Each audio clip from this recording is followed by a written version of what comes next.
Hello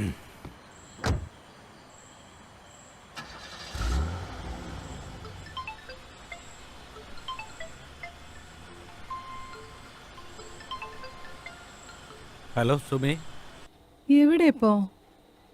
നേരത്തെ വിളിച്ചിട്ട് എടുത്തില്ലല്ലോ. ഇന്ന് ഓഫീസിൽ ഇതൊരു തിരക്കുണ്ടായിരുന്നു, അതാ ഞാൻ വിളിച്ചിട്ട് എടുക്കാതിരുന്നത്. ആ, മോൾ ഉറങ്ങിയോ? ആ, മോള് കാത്തിരുന്നുറങ്ങിപ്പോയി.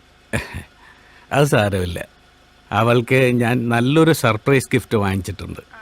അതെ, രാവിലെ അത് കാണുമ്പോൾ അവൾക്ക് നല്ല സന്തോഷമാവും. പിന്നെ നിന്റെ അച്ഛൻ വിളിച്ചിട്ടുണ്ടായിരുന്നു, ഞാൻ നോക്കട്ടെ എന്ന് പറഞ്ഞിട്ടുണ്ട്. ഞാനൊരു അരമണിക്കൂറിനകത്തെത്തും. ഓക്കെ? ഓക്കെ, ശരി.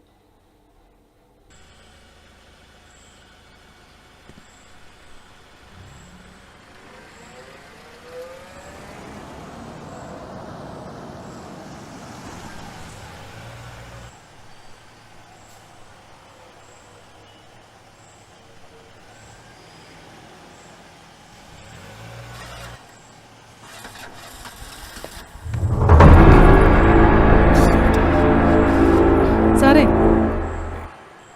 എന്തേ? അടുത്ത ജംഗ്ഷൻ വരെ ലിഫ്റ്റ് തരുമോ?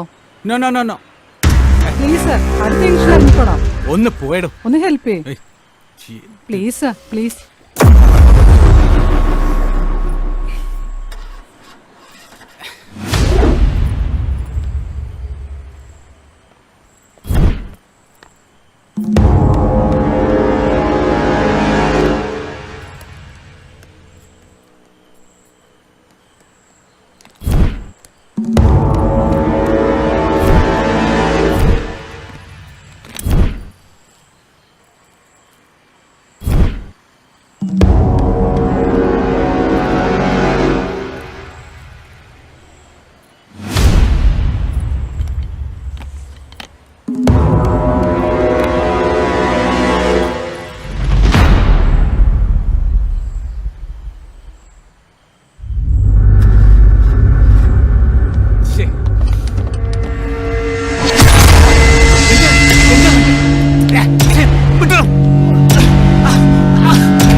എത്രയായി?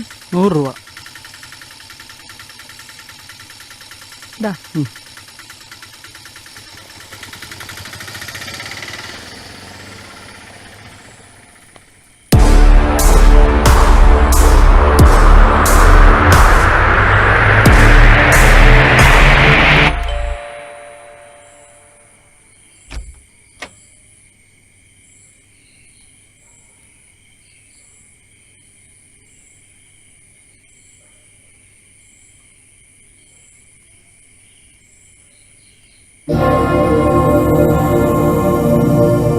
അത് ശരി,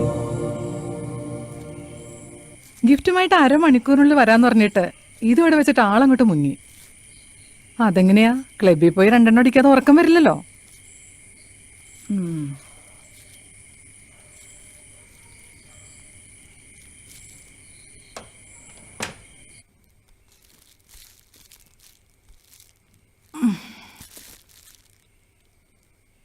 എന്താണാവോ സർപ്രൈസ് ഗിഫ്റ്റ്?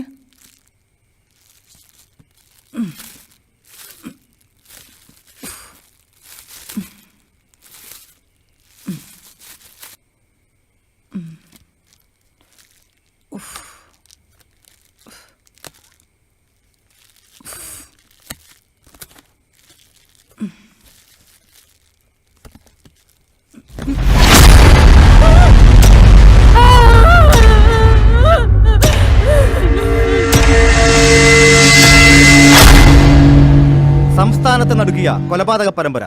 ഒരാഴ്ച മുൻപ് സബ് ഇൻസ്പെക്ടർ മാർട്ടിൻ കൊല്ലപ്പെട്ട അതേ രീതിയിൽ ഇന്നിതാ ഒരു അഭിഭാഷകൻ കൂടി കൊല്ലപ്പെട്ടിരിക്കുന്നു. തലയറുത്തു മാറ്റിയ രീതിയിൽ വീട്ടിലും ബോഡി നിർമ്മാണം നടന്നുകൊണ്ടിരിക്കുന്ന കെട്ടിടത്തിനുള്ളിലുമാണ് കണ്ടെത്തിയിരിക്കുന്നത്. കൊച്ചി നഗരമാകെ ഭീതിജനകമാണ്. ഇതൊരു സീരിയൽ കൊലപാതകമെന്നാണ് പോലീസ് സംശയിക്കുന്നത്. അടുത്ത ഇര ആരാണെന്ന് കാത്തിരിക്കുകയാണ് ജനങ്ങൾ. നിയമപാലകന്റെയും അഭിഭാഷകന്റെയും കൊലപാതകത്തോടുകൂടി ഏതോ ക്രിമിനൽ കേസിലെ പ്രതികളാണ് ഇതിന്റെ പിന്നിലെന്ന് സംശയിക്കപ്പെടുന്നു. പോലീസിന്റെ അനാസ്ഥയും ഗവൺമെന്റിന്റെ പിടിപ്പുകേടുമാണ് കൊലപാതക പരമ്പരയുടെ കാരണമെന്ന് പ്രതിപക്ഷ നേതാവ് പറഞ്ഞു. പ്രതികളെ ഉടൻ അറസ്റ്റ് ചെയ്യുമെന്ന് ആഭ്യന്തരമന്ത്രിയും വെളിപ്പെടുത്തി.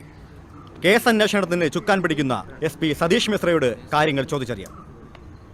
സാർ, ഈ കൊലപാതകത്തെക്കുറിച്ച് താങ്കൾക്ക് എന്താണ് പറയാനുള്ളത്? അന്വേഷണം ഊർജിതമായി നടന്നുകൊണ്ടിരിക്കുകയാണ്. കേരള പോലീസിന്റെ അനാസ്ഥയാണ് പ്രതികളെ അറസ്റ്റ് ചെയ്യാൻ വൈകുന്നതെന്ന് പ്രതിപക്ഷ നേതാവ് പറഞ്ഞല്ലോ. ഞങ്ങൾ ഞങ്ങളുടെ ഡ്യൂട്ടി കൃത്യമായി നിർവഹിക്കുന്നു. നിങ്ങൾ നിങ്ങളുടെ ഡ്യൂട്ടി ചെയ്യുക. ആവശ്യമില്ലാത്ത കാര്യങ്ങൾ പറഞ്ഞ് ജനങ്ങളെ വരെ തെറ്റിദ്ധരിപ്പിക്കരുത്. കമാൺ. കൊലപാതക പരമ്പരയെക്കുറിച്ച് സംസാരിക്കാൻ SP തയ്യാറായില്ല. അവർ അവരുടെ ഡ്യൂട്ടി കൃത്യമായി ചെയ്യുന്നുണ്ട് എന്നാണ് SP വാദം. ക്യാമറമാൻ ഷാനവാസിനൊപ്പം ഞാൻ Mahesh, D channel Kochi. Hello sir, എന്തായി കാര്യങ്ങൾ? ബോഡി കൺസ്ട്രക്ഷൻ നടക്കുന്ന ബിൽഡിംഗിലൊന്നും കണ്ടുകിട്ടിയിട്ടുണ്ട് സാർ. അദ്ദേഹത്തിന്റെ വൈഫിന്റെ മൊഴിയെടുത്തോ? ഇല്ല സർ, ഇപ്പോഴും പൂർണ്ണ ബോധാവസ്ഥയിലായിട്ടില്ല സർ. മകൾ ഉറങ്ങുകയായിരുന്നു, അതുകൊണ്ട് അവരൊന്നും അറിഞ്ഞിട്ടില്ല. പോലീസ് സേനയ്ക്ക് തന്നെ ആകെ നാണക്കേടായിരിക്കും. എത്രയും വേഗം തന്നെ പ്രതികളെ കണ്ടെത്തണം സർ. മിനിസ്റ്റർ വലിയ ചൂടില. ആദ്യത്തെ കൊലപാതകം നടന്നിട്ട് ഒരാഴ്ചയായി. ഇതുവരെ നിങ്ങൾക്കൊരു തുമ്പ് പോലും കണ്ടെത്താനായിട്ടില്ല. മുഖ്യമന്ത്രി എന്നെ വിളിച്ചിരുന്നു. പ്രതികളെ എത്രയും വേഗം അറസ്റ്റ് ചെയ്യണമെന്നാ ഓർഡർ. സർ, വിവരങ്ങൾ കൃത്യമായി എന്നെ അറിയിക്കണം. You get me? Okay sir. ഇതൊരു പ്ലാൻഡ് സീരിയൽ കില്ലിംഗ് ആണ് സർ. മാർട്ടിന്റെ കൊലപാതകത്തിന്റെ സെയിം പാറ്റേൺ ആണ് ഇതിൽ ഉപയോഗിച്ചിരിക്കുന്നത്. അങ്ങനെയെങ്കിൽ ഇവരുടെ ലിസ്റ്റിൽ ഇനിയും ആളുണ്ടാവില്ലേ സർ? സമീപത്തുള്ള എല്ലാ പോലീസ് സ്റ്റേഷനിലും ഇപ്പൊ തന്നെ റിപ്പോർട്ട് ചെയ്യണം. നഗരത്തിലെ എല്ലായിടത്തും നൈറ്റ് പെട്രോളിംഗ് ഒന്നുകൂടി ശക്തമാക്കണം. ഇനി സംശയം തോന്നുന്ന വാഹനങ്ങളും ആളുകളെയും കസ്റ്റഡിയിലെടുക്കണം സർ. ബോഡി ഇൻവെസ്റ്റിഗേഷന് ശേഷം പോസ്റ്റ്മോർട്ടത്തിന് അയച്ചു. എന്ത് തെളിവ് കിട്ടിയാലും അപ്പം അറിയിച്ചിരിക്കണം. കൃത്യമായി ചെയ്യുമല്ലോ? Okay sir. അഡ്വക്കേറ്റിന്റെ കൊലപാതകത്തിൽ കൊട്ടേഷൻ സംഘത്തിന്റെ സാന്നിധ്യവും പോലീസ് സംശയിക്കുന്നു. അടുത്ത കാലത്തായി കൊച്ചിയിൽ നടന്ന കൊലപാതക കേസുകൾ പോലീസ് പരിശോധിച്ചു വരുന്നു. SI മാർട്ടിൻ അന്വേഷിച്ചതും പ്രമുഖ ക്രിമിനൽ ലോയറായിരുന്ന അഡ്വക്കേറ്റ് സതീഷ് നായർ വാദിച്ചതുമായ കേസുകളിൽ ശിക്ഷ വാങ്ങിയവരുടെ ലിസ്റ്റും പോലീസ്